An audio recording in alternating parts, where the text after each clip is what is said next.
5 अगस्त और दिन है मंगलवार। और 3 तारीख से हमारे यहाँ बारिश हो रही लगातार। 3 तारीख के दिन से शुरू हुई, दोपहर का रात का, कल दोपहर कल रात पूरी रात बारिश हुई। कल बहुत भयंकर बारिश हुई हमारे यहाँ पर। और हम मैं जा रही हूँ पूजा करने मंदिर में। यहाँ पर इन सबको खाने पकौड़े तो कट कर रहे हैं प्याज बैठकर, और मन्नू तो उधर फोन देख रहे हैं। अभी से मैंने कहा तब तक तुम प्याज कट करो, तब तक मैं मंदिर में जल चढ़ा कर आती हूँ। तो ये पूजा भगवान को जल दे दिया है और यहाँ पर पूजा कर चुके हैं। हाँ सही है, धुल लेंगे बाद। और फ्रेंड्स कल हमारा व्रत था सोमवार, और आज बनने लगे पकौड़े। लेकिन पकौड़ों को देखकर कहाँ मन मानेगा, जरूर ही खाएंगे, लेकिन बहुत ही नुकसानदायक होती हैं तेल वाली चीजें ज्यादा, जिनमें तेल भर जाता है।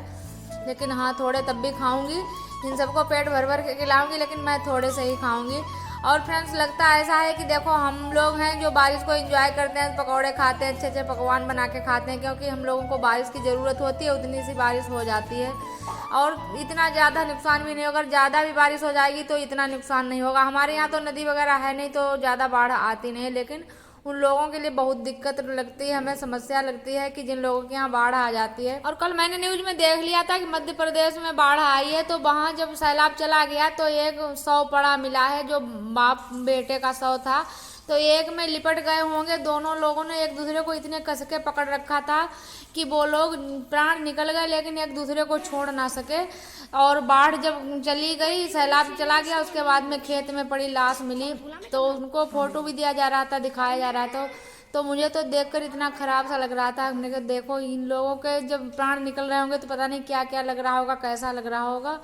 तो बहुत ऐसा लगता है उन लोगों के लिए बहुत दुख होता है हमको। और ऐसे हमारे मायके के साइड में जो नदी निकली है, तो वहाँ एक बच्चा हमारे यहाँ का डूब गया था। तो उसने नदी में घुसा होगा, उससे पहले उसने चप्पल अपनी हाथ में पकड़ ली होगी।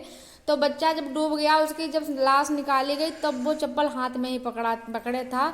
तो ऐसा लगता है कि लोग जिस चीज से अपना लगाव होता है उसको छोड़ना नहीं चाहते हैं, मरते दम तक पकड़ के रखते हैं। अब तो बहुत नुकसान हो रहा है इस बारिश से सब किसानों का, क्या बताया जाए भाई। तो बादल ही बादल हैं, देखो ये देखो कितने बादल,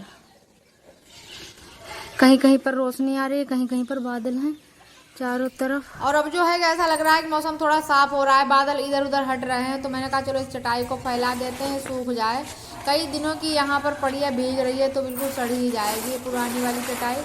और यहाँ पर छत पर जो ईंट रखी है पाइप के ऊपर, तो उसको भी हटा देते हैं। ईंट की वजह से पानी जल्दी पास नहीं होता है। तो रात में भी शायद जब बहुत तेज बारिश हुई होगी तो जाल के ऊपर से पानी निकल के नीचे गया होगा, इतनी तेज ही बारिश हुई थी। और ईंट रखी रही रात में, ये रात में हटाना ही भूल गया। वैसे शाम के टाइम आती हूँ छत पर तो हटा देती हूँ ध्यान करके, और दिन में रखनी पड़ती है, क्योंकि कहीं बच्चे वगैरह कुछ पाइप में डाल दें तो फिर बहुत दिक्कत हो जाएगी। इसी वजह से इसको ध्यान करके रखना होता है, और बारिश के समय इसको ध्यान करके हटाना भी होता है। तो मैंने पकौड़े वकौड़े खा के मैंने कहा चलो छत पर देख ले यहाँ पर। तो यहाँ पर देखो सारी हरियाली हरियाली दिख रही है चारों तरफ, भरे पड़े खेतों में।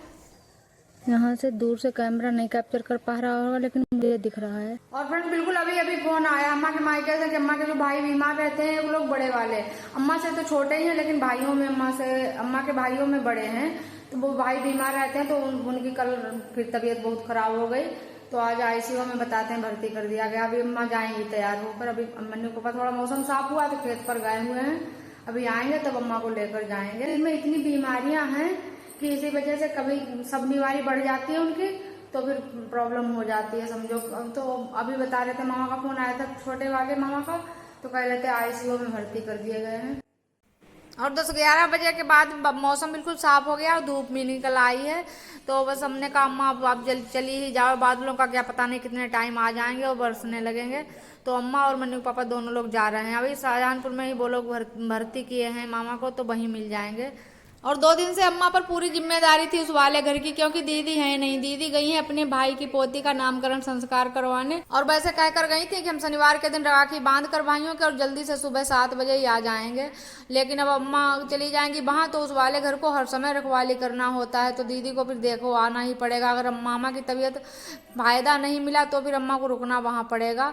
तो आगे कहा सब मिलेगा आप लोगों को आगे के वीडियो में। तो अभी तो अम्मा जा रही है मन्नू पापा के साथ लेकर। तो यहाँ पर मैंने कहा चलो अम्मा के पैर छू लेती हूँ। मनु सैंडल बहिरा रही है।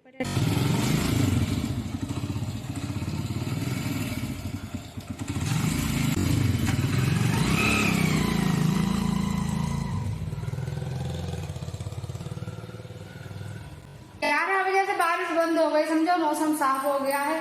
अब देखो रात में चाहे फिर बारिश हो, धूप भी निकल आई है। ये देखो हमारे यहाँ तो बिल्कुल पानी नहीं आता, जब सूर्य नहीं निकलते तो पानी ही नहीं आता है। जनरेटर है पंचायत घर में रखा है, लेकिन अभी पूरी टंकी बनी नहीं है। टंकी बन जाएगी तो फिर मतलब चालू कर दिया जाया करेगा जनरेटर, तो उससे भर जाया करेगी टंकी। तो इसी वजह से पानी की दिक्कत हो जाती है। और अब आगे कोई ब्लॉग भी नहीं बन पाएगा क्योंकि इन्वर्टर जवाब दे गया है। बस लाइट कोई कहीं किचन में कहीं लाइट नहीं जा रही है। अब देखते हैं अगर लाइन लगेगी तो लाइट आएगी थोड़ी बहुत देर में, तो ब्लॉग आगे का कल मिलेगा। और अपडेट दे देती हूँ, इसी वजह से मैंने इतना ही ब्लॉग शूट किया है। दोपहर का खाना बन गया है, इधर देखो पूरा कुकर वगैरह सब लेकर बैठे हैं। लौकी आलू की सब्जी बनाई थी आज एकादशी की, तो चावल नहीं बनाए, जीभ लड़खड़ा जाती है आप लोगों के सामने बात करने में। तो लौकी आलू की सब्जी बनी है, रोटी सेंक दी है, चावल नहीं बनाए हैं। लाइट आ गई हमें ऐसा लगता है, आवाज आ रही है। तो फ्रेंड्स वीडियो का समय हो रहा है तो इसको यहीं से एंड करती हूँ। अगर आप लोगों को वीडियो थोड़ा सा भी अच्छा लगा हो तो लाइक जरूर कर देना, एंड न्यू हो चैनल को सब्सक्राइब कर लेना, और अपने दोस्त और रिश्तेदार फ्रेंड्स में शेयर कर दिया करो हमारा वीडियो। और मिलते हैं कल एक और नए स्पेशल से ब्लॉग के साथ। Bye bye friends.